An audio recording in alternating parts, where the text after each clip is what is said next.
Ini kita akan beralih kepada segmen yang suatu segmen yang sememangnya dekat dengan masyarakat kita.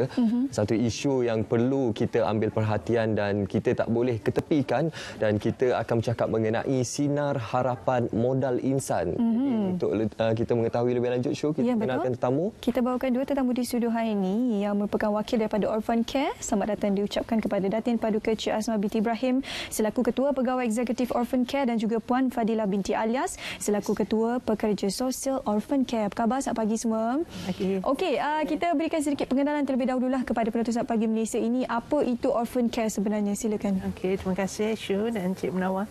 Pertama saya mengucapkan terima kasih kepada Saat Pagi Malaysia kerana memberi kita ruang ini. Untuk makluman Syu dan Cik Munawar dan penonton sekalian, Orphan Care ini telah diwujudkan sejak tahun 2008. Jadi objektif utama kita diwujudkan adalah untuk memberi pemeliharaan berasaskan keluarga, iaitu family based care kepada kanak-kanak yang berada di institusi anak yatim dan seumpamanya, dan juga kepada bayi yang dilahirkan yang berisiko terdampar. Jadi itulah why kita establish ourselves. Jadi maknanya kat sini kita membuka peluang supaya anak-anak ini semua dapat dibesarkan di dalam keluarga.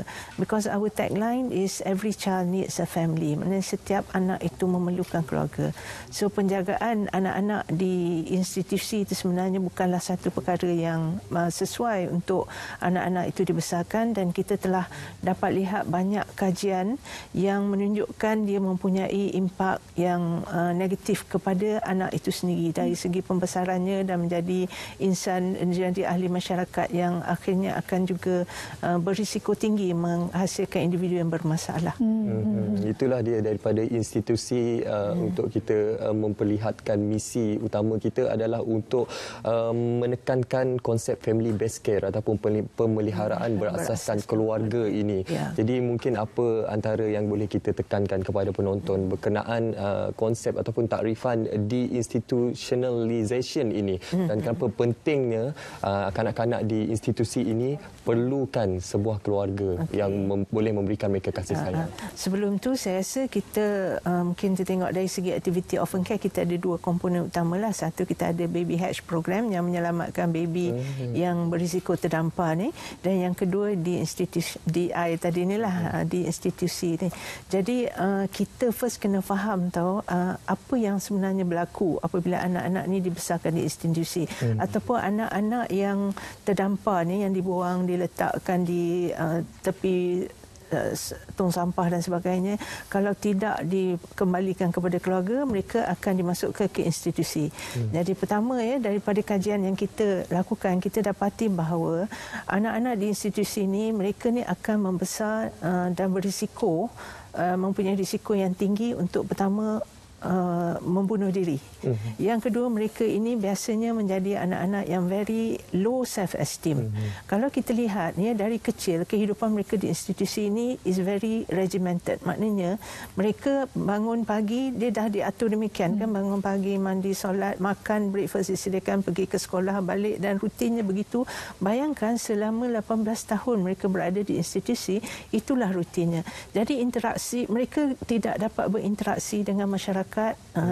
Dia punya skill berkomunikasi dengan masyarakat juga sangat kurang, dan apabila mereka pergi ke sekolah, mereka juga sering menjadi mangsa ejekan because anak-anak lain akan kata ini anak institusi. So they will continue to grow with that sort of very low self-esteem, dan tidak ada skill-skill untuk berinteraksi dengan masyarakat, untuk diintegrasi dalam masyarakat. Tiba-tiba bila umur dia 18 tahun, dia dah release daripada institusi, and they are expected to live in the society. Banyak sebenarnya kesan negatif yang banyak, dibawa. Dan mereka ini sering juga menjadi mangsa kepada gangsterism, because bila dia keluar, mereka tidak ada tempat untuk pergi. Dah hubungan mereka dengan keluarga asal tu sudah lama terputus. Mungkin keluarga pun dah lupakan mereka, dah lama melupakan mereka.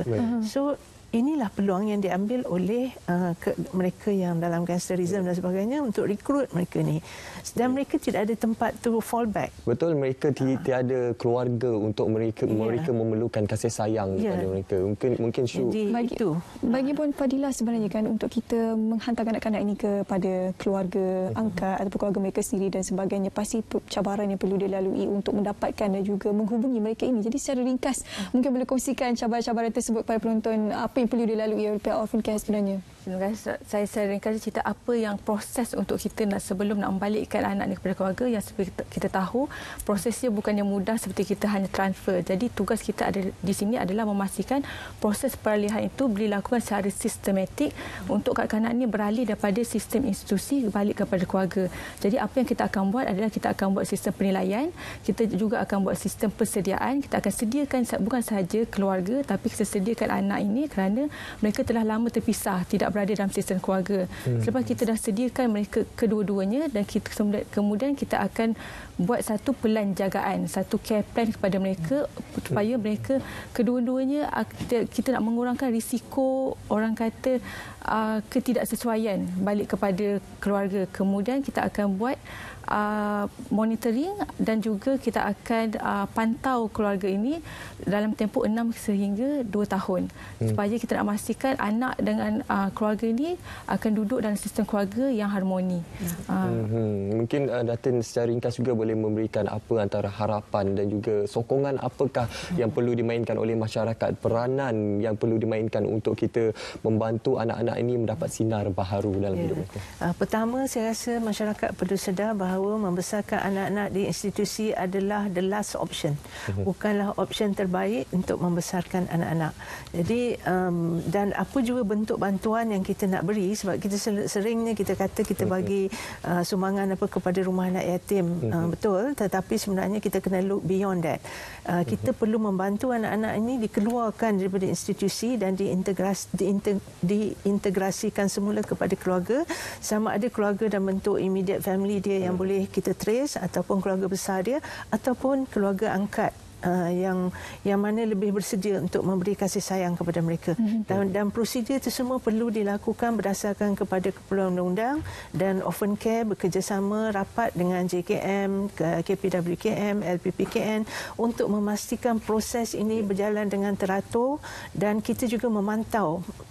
Kita buat penilaian sebelum, selepas during pengangkatan, dan kita pantau sehingga 2 tahun bagi memastikan proses ini berjalan smooth. Dan kita membuka ruang kepada orang ramai untuk bekerjasama dengan kita, memberi pelbagai bentuk bantuan, sokongan, penilaian keuangan, dan mungkin memberi to promote this change of mindset. Kita doakan yang terbaik untuk Orphan Care atas niat dan juga objektif yang cuba ingin membantu kanak-kanak yang mungkin berada dalam kepayahan dan berada dalam kelompok yatim piatu ini. Semoga maju jaya. Terima kasih kepada kedua-duanya bersama kita di studio untuk berkongsi berkenaan Sinar Harapan Modal Insan. Sekarang ini kita nak